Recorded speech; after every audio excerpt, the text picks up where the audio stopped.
Quero cumprimentar todos com a paz do Senhor Jesus. Por gentileza, tomai vossos assentos.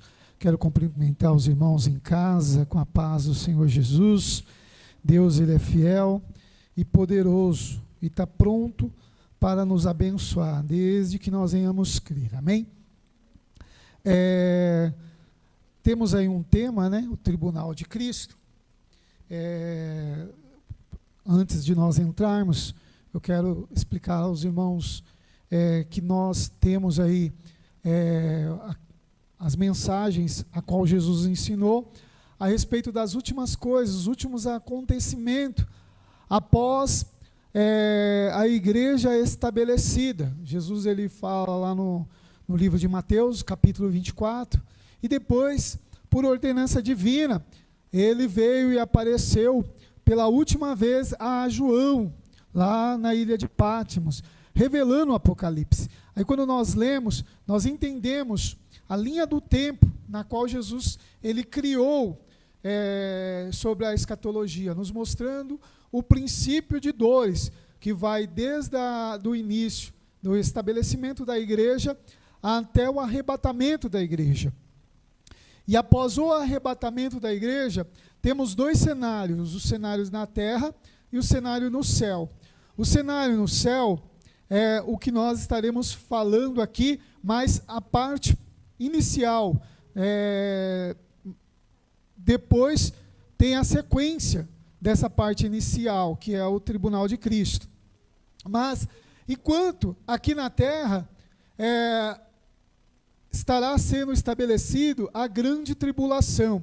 A Bíblia chama tanto o período a partir do arrebatamento até a parousia, que é o segundo advento, do grande dia, ou dia com letra maiúscula, que é a última semana de Daniel, que dá-se início com o arrebatamento da igreja e se finaliza com o estabelecimento do milênio. Então, nesse período, quando nós temos o cenário no céu, Jesus ele pega a sua igreja e leva a sua igreja para um tribunal, aonde a igreja será julgado, cada um segundo as suas obras. Enquanto aqui na terra haverá a tribulação e grande tribulação. Tribulação durante 3 anos e meio e a grande tribulação, que é a segunda metade dos 3 anos e meio. Enquanto isso, a igreja estará no céu. Então, a vinda de Cristo, ela é estabelecida pela Bíblia como apenas 2 vindas.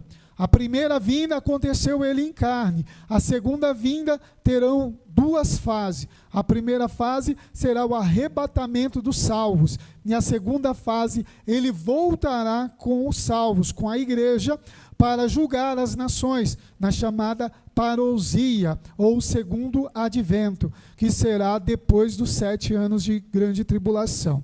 Mas, pastor, o que vai acontecer no céu? Quando a igreja ser arrebatada, ela passará pelo tribunal de Cristo, para receber cada um as suas obras. Cada um será julgado por tudo aquilo que fez. Entenda que nesse julgamento de Cristo, nós seremos julgados, tudo aquilo que nós fez a igreja, estou falando da igreja, do povo que aceitou a Jesus Cristo um dia como Salvador, será todos julgados. A Bíblia diz que todos serão julgados. Mas antes, vamos entrar. Peço aos irmãos em casa, se vocês quiserem acompanhar aí ou anotar os versículos, depois vocês leem com calma. Em 2 Coríntios, capítulo de número 2, 2 Coríntios, capítulo de número 5, versículo 10, diz assim: porque todos devemos comparecer ante o tribunal de Cristo, para que cada um receba segundo o que tiver feito, por meio do corpo, ou bem ou mal. Então, toda a igreja de Jesus Cristo não está isento de participar do tribunal de Cristo. Porém, quando nós vemos o tribunal de Cristo, temos o grande trono branco, que está escrito lá no livro de Apocalipse, quase no final. Ali será o julgamento, o juízo final, condenatório. O tribunal de Cristo para a igreja será de galardões, será de bênção, será de purificação. Aí o apóstolo Paulo, ele diz que nós receberemos segundo as nossas obras. Haverá obras de ouro, de prata e de pedras preciosas. Assim como o ouro, ele é purificado pelo fogo, as nossas obras, se for excepcionais, de ouro, que glorifica a majestade de Deus, vai passar pelo fogo e será purificada. De prata, como a prata é moldada, também as nossas obras será moldada. E também, quando falamos de ouro, fala de glória de Deus. Quando falamos de ouro, falamos de majestade, de reinado. Quando falamos de prata, falamos de redenção, obras de redenção. E também de pedras preciosas, e quando falamos de pedras preciosas, falamos de dádivas e de dons. Então, esses três materiais falam de pessoas que fazem a obra do Senhor e receberão as suas recompensas. Mas também vêm as obras de madeira, palho e feno, que são obras superficiais e obras carnais, que as pessoas que passarão pelo fogo e as pessoas não receberão recompensa. Então, mas nós estaremos falando durante os versículos bíblicos. O apóstolo Tiago, ele diz o seguinte, lá no capítulo 4, versículo 17, aquele que sabe fazer o bem e não faz, comete pecado. Então eu sei fazer o bem, eu sei ajudar as pessoas, eu sei ter uma conduta verdadeira, de um verdadeiro cristão, e não o faço, eu cometo pecado. Às vezes a pessoa pega e fala assim, não, eu vou sentar aqui, vou só ouvir, ou vou mandar que as outras pessoas façam e eu não faço nada. Então, Deus, ele vai purificar as nossas obras, tudo bem? Então, se eu sei fazer o bem para as pessoas e não faço, eu cometo pecado. Pecado é erro, eu falho. Aí nós temos aí vários exemplos na qual Jesus utiliza, que nós só iremos pegar alguns trechos. Entenda, eu disse que todas as pessoas serão julgadas. No livro de Eclesiastes, capítulo 12, versículo 4, o escritor, ele diz assim, porque Deus há de trazer o juízo, toda a obra, a juízo toda a obra, e até tudo o que está encoberto, quer seja bom, quer seja mal. Então, tudo que o homem, independente se ele é cristão, religioso, se ele é ímpio, ele será julgado. E as suas obras que estão em oculto, Deus vai trazer à luz de tudo aquilo que nós fizemos.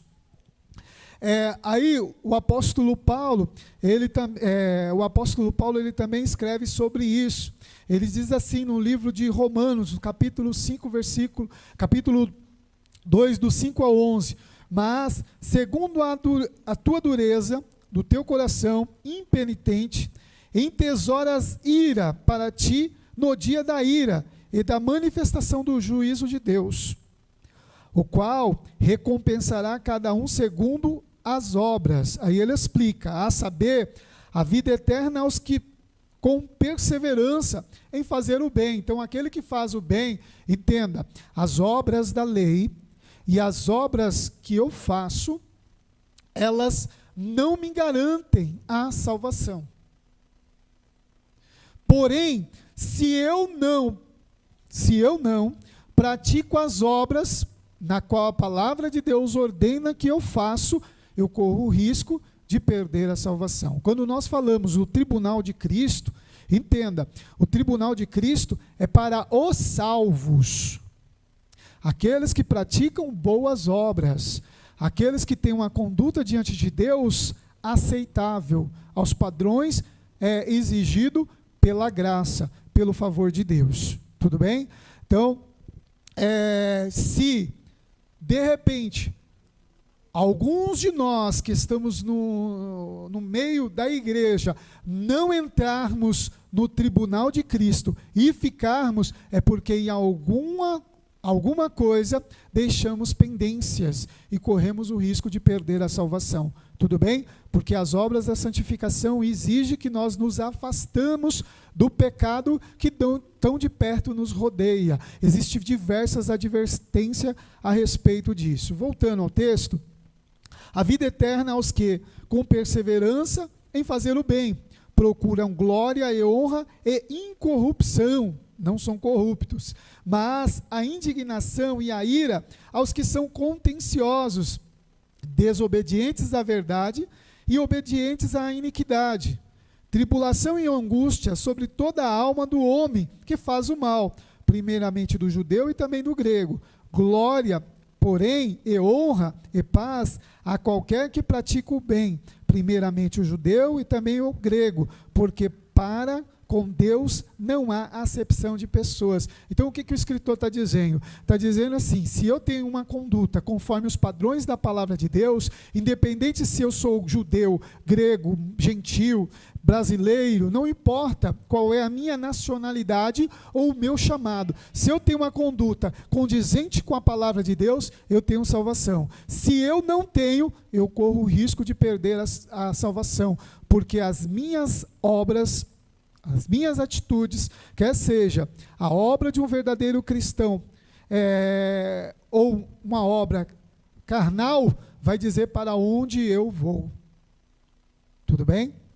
Então, quando nós falamos que Deus vai julgar todas as pessoas, Deus vai julgar os trabalhos que nós fizemos para Ele. Então, tudo aquilo que nós fazemos para Deus, que Ele ordenou conforme a sua palavra, nós seremos julgados. Se estamos fazendo com boa mente, com bom coração, se estamos voltados para fazer conforme a sua vontade. Não por aparência, porque entenda, a aparência é como a palha, é como o feno, é como a madeira, que são obras da carne que eu faço para me apresentar, para ganhar status, para mostrar para as pessoas que eu estou fazendo. Mas quando eu estou fazendo porque Deus me chamou e Deus mandou eu fazer, logo as minhas obras serão classificadas como ouro, prata ou pedras preciosas, porque eu estou obedecendo àquele que me mandou fazer. Amém? Então eu sei que Deus tem um chamado na minha vida, eu tenho dons, eu tenho um chamado de Deus para exercer. Se eu não o faço,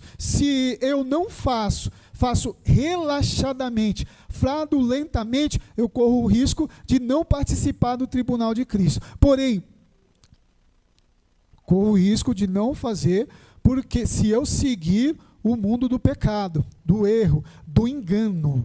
Tudo bem? Agora, se eu obedeço a palavra de Deus, se eu busco a obedecer a palavra de Deus e chegar diante de Cristo, e as minhas obras não forem obras verdadeiras, serão provadas no fogo.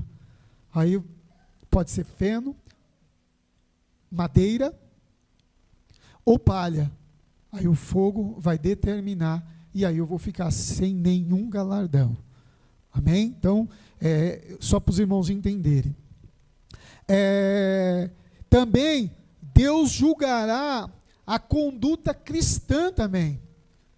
Se a minha conduta for verdadeira, inclusive, a Bíblia fala que Deus julgará as nossas palavras. No livro de Mateus, capítulo 12, versículo 36 e 37, Jesus diz assim: mas eu vos digo que toda a palavra ociosa que os homens disserem, hão de dar conta no dia do juízo, porque as tuas palavras será justificado, e por tuas palavras será condenado. Então, aquilo que eu falo pode me deixar longe do tribunal de Cristo e me deixar no juízo final. Tudo bem? Então, eu tenho que tomar cuidado também naquilo que eu falo. São palavras de Jesus. É tão pesado que Jesus pega e fala assim: se eu falar algo raca contra o meu irmão, eu posso ser réu de juízo. Então é pesado. Mas voltando aqui, que tem a terceira parte desse julgamento, que o julgamento vai ser sobre os trabalhos que eu faço para com Deus, o julgamento sobre a minha conduta cristã e também o julgamento com o tratar dos meus irmãos. Até o tratar dos meus irmãos pode fazer com que eu perca a salvação. Pode eu correr o risco de não participar do tribunal de Cristo. Deus julgará quem tem algo contra o seu irmão. O próprio Senhor Jesus disse isso em Mateus capítulo 5, versículo 22 ao 25, diz assim: eu, porém, vos digo que qualquer que, sem motivo, sem encolerizar contra o seu irmão, será réu de juízo. E qualquer que disser ao seu irmão, raca, será réu de sinédrio. E qualquer que lhe dizer louco, será réu do fogo do inferno. Então, se eu me levantar contra o meu irmão e humilhá-lo ou falar alguma coisa contra ele, eu posso ir parar não no tribunal, mas no juízo final. Portanto,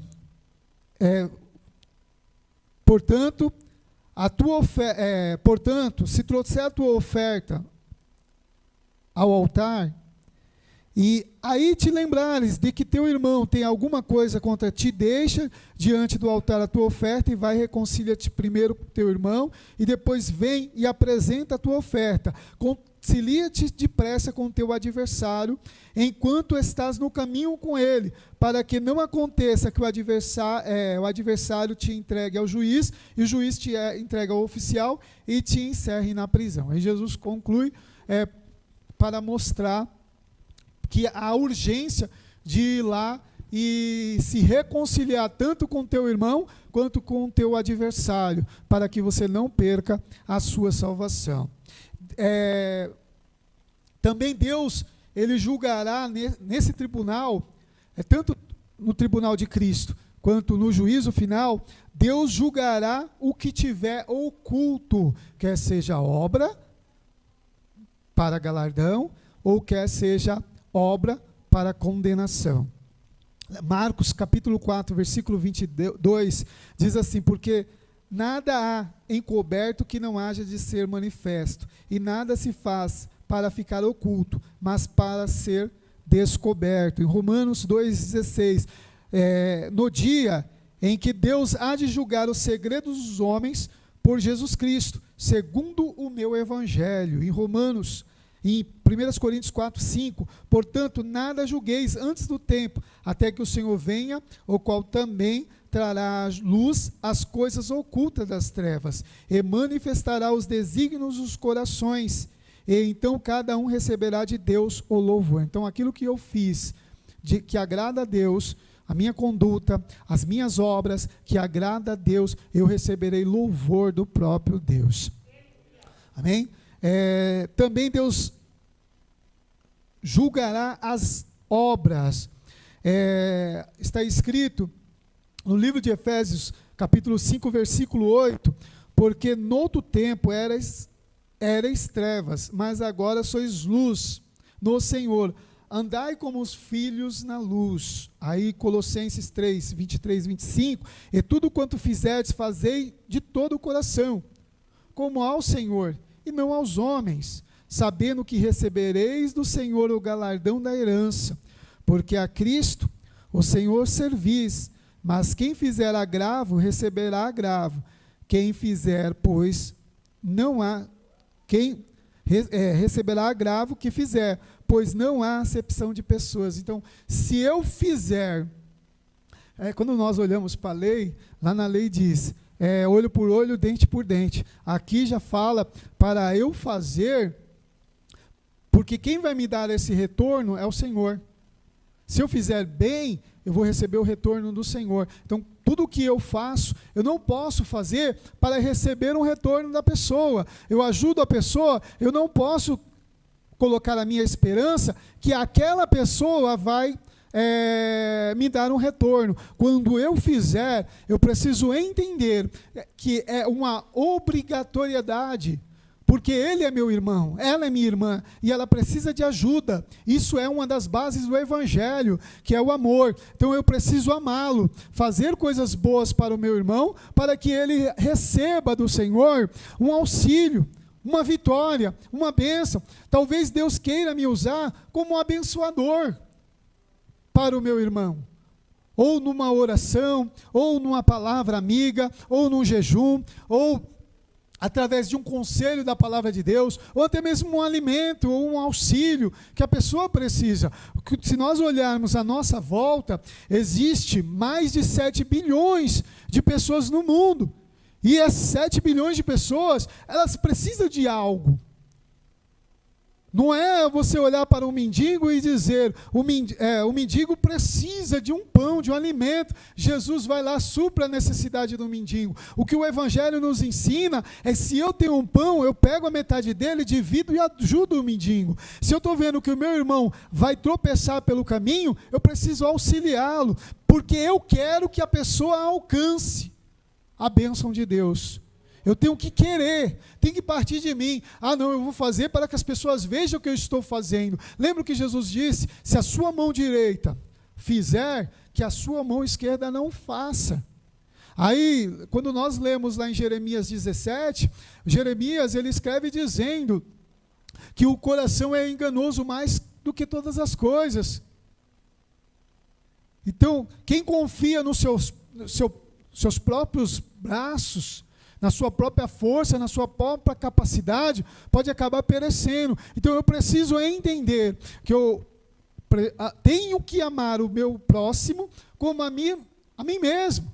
E o meu irmão, eu tenho que dar a vida por ele. Então eu não posso fazer querendo um retorno. Eu não posso. Porque se eu fizer isso, a minha obra é vã, é como barulho. Que é a base do amor do Evangelho. Para eu receber galardão, eu tenho que me afastar do desejo da minha carne de se engrandecer, que é a soberba da vida, querer aparecer. Eu tenho que dar a vida pelos outros. Eu vou orar pelaquela pessoa, porque aquela pessoa tem algo a oferecer para mim. E aquele irmão, aquele é luta, aquela é tribulação, aquele é dificuldade, aquele é fofoqueiro, aquele é isso, aquilo outro. E eu esqueço que a base do Evangelho, eu tenho que fechar os meus olhos, os meus ouvidos carnais, abrir os meus olhos espirituais, abrir o meu coração e ajudar a pessoa, independente de quem quer que seja, porque lá no céu, Deus vai trazer o meu coração às claras, porque na eternidade Deus vai revelar o meu coração. Você ajudou as pessoas para se aparecer, então você já se apareceu, você recebeu o seu galardão, porém as suas obras são de feno. Então eu preciso negar. Aí nós encontramos Jesus no meio do caminho, andando, e vendo os discípulos discutindo, e quem seria maior no céu. Aí um fala, não, será que sou eu? Não, será que é fulano? Acho que provavelmente é Pedro, Tiago e João, que é os mais próximos. Não, pode ser que seja. Aí Jesus vai e traz uma criança e pega e fala, olha, quem não se comportar como uma criança, não receberá o reino do céu. Aí Jesus vem e traz um outro exemplo, porque de novo, eles estavam discutindo, eles tinham essa dúvida no coração, eles tinham essa dificuldade. Aí Jesus chega no meio do jantar, da Santa Ceia, pega uma toalha, pega uma bacia e começa a lavar os pés dos discípulos.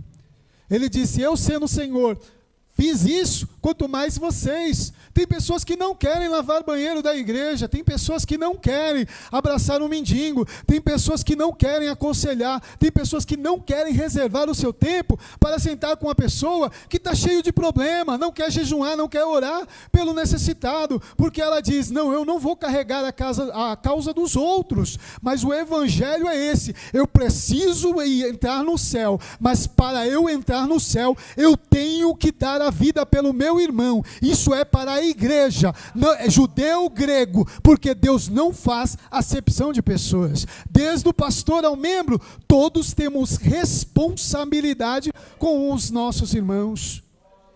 Aleluia. Você quer ser grande no céu, irmã? Você quer ser grande aqui na terra? Será pequeno no céu. Quer ser grande no céu? Tem que ser pequeno aqui na terra. Tem que jejuar pelas ovelhas. Tem que batalhar pelas ovelhas. Tem que levantar de madrugada. Gastar a sua voz clamando, orando. Enquanto o teu irmão não alcançar a vitória, você não pode cessar.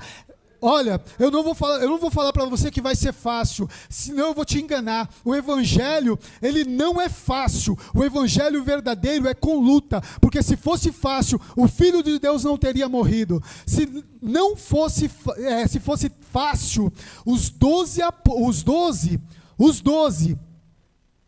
contando com Paulo, né? Os 13, tirando Judas Iscariotes, todos eles passaram perseguições. A igreja, no decorrer dos séculos, passou perseguição. Os líderes da igreja, alguns foram queimados vivos, outros foram apedrejados, outros foram crucificados, torturados, presos, sofreram naufrágio. Mulheres sofreram porque tiveram seus seios cortados, barriga aberta, foram jogadas aos animais ferozes por amor ao evangelho. E hoje nós queremos receber do céu grande galardão de braços cruzados à custa dos outros. Não, nós temos que orar e buscar e fazer a vontade de Deus enquanto o tempo é nos dado, porque uma hora o nosso tempo será cobrado e nós iremos nos apresentar diante de Cristo. Agora, aonde nós iremos aparecer? No tribunal de Cristo ou no juízo final? Porque eu sei ajudar o meu irmão, mas eu falo mal do meu irmão, eu murmuro contra a irmã que dá problema na igreja, eu falo mal do meu pastor, eu condeno o meu pastor, eu condeno o meu irmão ao fogo do inferno. Para onde está reservado para mim? Irmãos, eu não estou enganando ninguém, eu não estou inventando nada, é o que os textos da palavra de Deus nos diz. Para nós vivermos eternamente, nós temos que nos esforçar aqui na terra em ser obediente a Deus. Graças a Deus que a salvação é pela graça, não é pelo merecimento. Se fosse por merecimento, nenhum de nós receberíamos aquilo que Jesus fez por nós na cruz do Calvário. Aí, Colossenses, Paulo diz: eu, servo, que soube a vontade do seu Senhor, e não se aprontou, e nem fez conforme a sua vontade, será castigado com muito açoites. Mas o que a não soube, e fez coisas dignas de açoite, com pouco açoite será castigado. E qualquer que muito for dado, muito se lhe pedirá, e ao que muito se lhe confiou, muito mais se lhe pedirá. Então, às vezes tem uma responsabilidade no evangelho, que não é para a pessoa, não é para ele. Ele luta, ele insiste, ele briga com Deus. Deus fala, não é para você. Ele vai lá e pega. Depois que pegou, fala, Senhor, eu vou entregar. Aí Deus olha para ele e fala, não, é seu, leva até o fim. Você recebeu muito, eu cobrarei muito. Porque Deus, Ele permite as responsabilidades no Evangelho de acordo com as nossas capacidades. Mas entenda, quando nós olhamos para as parábolas do talento, os servos recebeu o talento. Aquele que recebeu que foi pouco, menor, ele enterrou, ele foi cobrado. Ele foi cobrado. Se você tem um chamado, se você tem uma unção, se você foi separado, se você foi consagrado, se você pode fazer uma oração, se você pode fazer uma campanha, se você pode fazer uma visita, se você pode sentar com o teu irmão para aconselhá-lo, se você pode ir lá atrás do mendigo, se você pode evangelizar, se você pode ajudar na administração da igreja, se você pode fazer algo no Evangelho de Jesus Cristo, e você tem saúde, capacidade e condições de fazer, faça com muita pressa, não coloque desculpa diante de Deus, seja verdadeiro, fala, Senhor, eu estou aqui, o meu tempo é esse, eu vou dedicar para fazer a tua obra, e Deus vai te recompensar.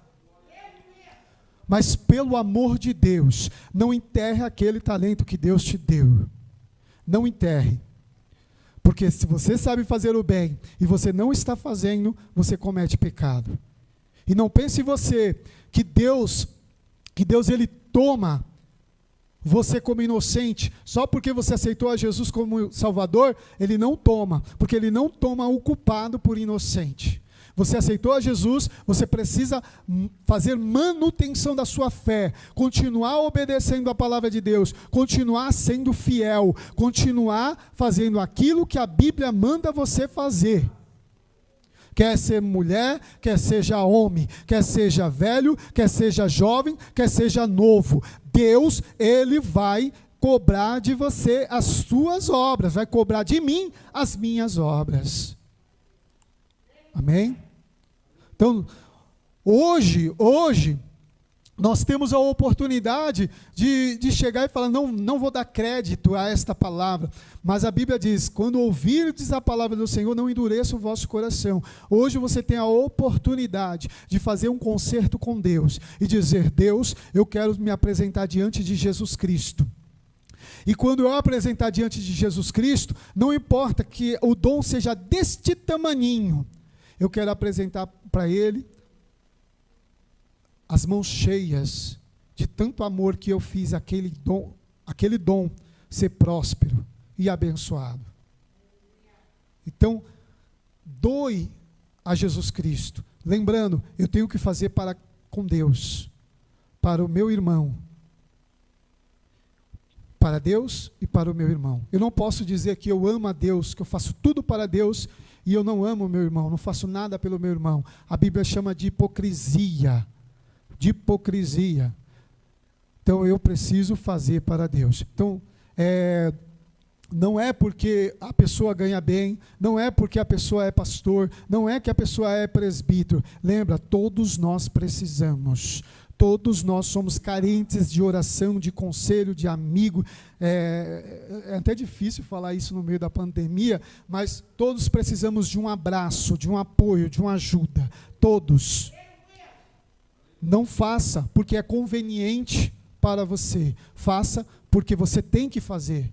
Eu não posso fazer porque é conveniente para mim. Eu vou ajudar aquela pessoa porque quando ela for grande, quando ela for abençoada, ela vai me ajudar. Eu vou tolerar essa pessoa porque essa pessoa tem um retorno para mim. Não, eu tenho que fazer porque eu amo. Ou eu amo ou eu não amo. Eu não posso ser hipócrita, porque Deus vai julgar todos os segredos dos homens, as nossas palavras e os segredos dos corações. Na minha Bíblia está escrito isso. Veja aí na sua casa a tua palavra, a tua Bíblia, medita nela, estuda. E Deus dará galardões, só para fechar aqui, para nós finalizarmos. No livro de Apocalipse, capítulo 22, versículo 12, diz assim, eis que cedo venho, o meu galardão está comigo, para dar a cada um segundo a sua obra. Então, as suas obras precisam ser verdadeiras, a minha obra precisa ser verdadeira. Ah, pastor, como que eu faço para minhas obras ser verdadeira? Eu preciso fazer na direção do Espírito Santo, eu preciso ter intimidade com Deus, eu preciso ter uma vida de oração, uma vida de jejum, e deixar que Deus me direcione em todos os trabalhos, em todas as atividades. Nós precisamos entender, ou nós somos filhos, ou somos apenas servos. Se nós somos filhos, precisamos ser filhos servidores. Aquele filho que cuida de tudo que é do seu pai, sem se importar com o retorno que vai ter, porque ele sabe que ele está cuidando daquilo que é seu. Então ele vai cuidar com amor, com dedicação. Quando nós olhamos os pastores do passado, os pastores, quando eles eram donos das ovelhas, eles cuidavam das ovelhas, eles pegavam as ovelhas, colocavam no seu regaço, eles zelavam a ovelha ferida, ia lá, curava, ajudava, porque era sua. Quando eram pastores contratados, eles cuidavam das ovelhas, mas não com tanta dedicação, porque eles visavam o retorno financeiro, eles visavam o retorno que aquilo ia vir. Então eles queriam apenas um retorno. Aí Jesus vem e chama de mercenário, lá no capítulo 10 de João. Mas nós somos aqueles chamados filhos. E o servo? O servo, quando nós olhamos o servo faz porque o chicote do seu Senhor está batendo. Então faz somente aquilo que foi ordenado. Se não foi ordenado, não faz. Se foi ordenado, ele faz. Faz porque ele precisa mostrar para os outros que está fazendo, senão vai ser cobrado. Então, entenda, ou nós precisamos ser filhos servidores. E foi isso que Jesus nos ensinou, porque ele mesmo disse, tudo aquilo que o Pai mandou eu fazer, eu fiz. Tanto que um dos discípulos falou, mestre, mostra-nos o Pai. Jesus olha e fala assim, peraí, eu tenho andado tanto convosco que não tem visto.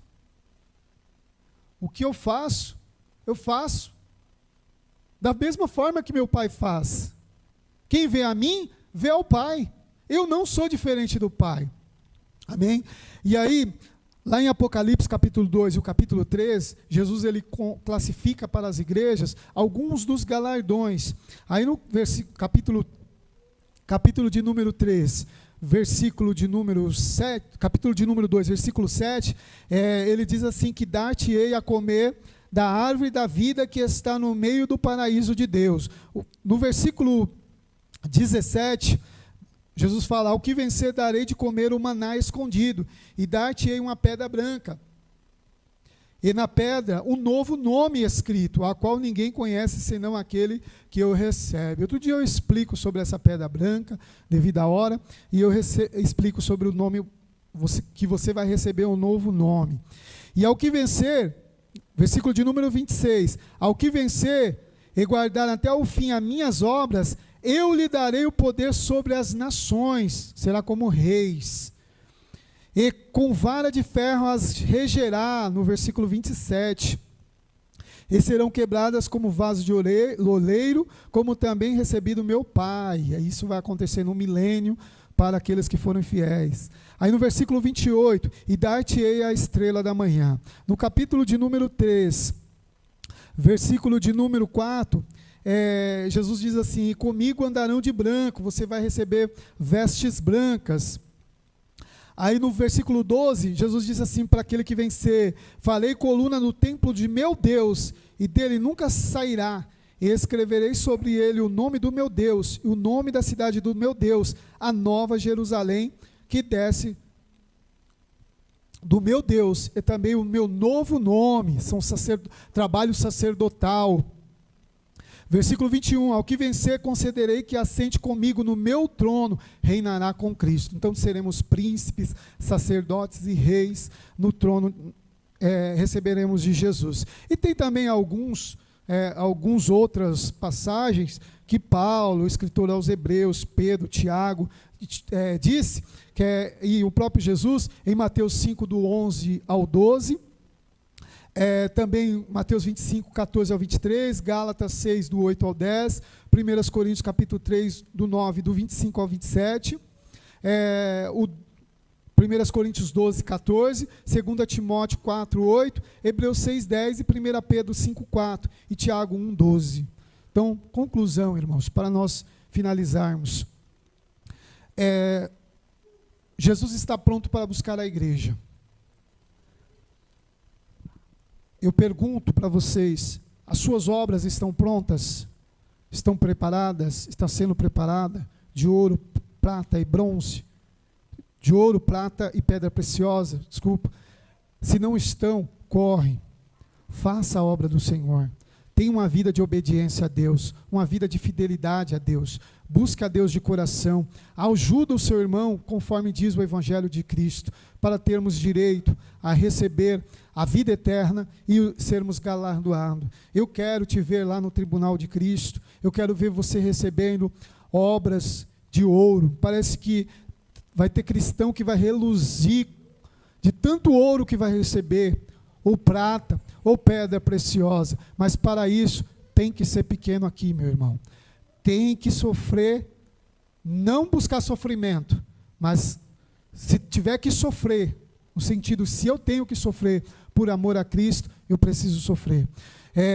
Se tiver que ajudar o teu irmão, ajude. Se tiver que orar por alguém, ore. Se tiver que fazer a obra de ouro, de prata, de pedra preciosa, faça. Mas faça com muito pressa. Faça para aquele que vive e reina para todos sempre. Ele conhece as minhas obras, Ele conhece as suas obras, e é Ele que vai nos abençoar lá na eternidade. E que Cristo Jesus nos abençoe, em nome de Jesus. Deus abençoe a todos.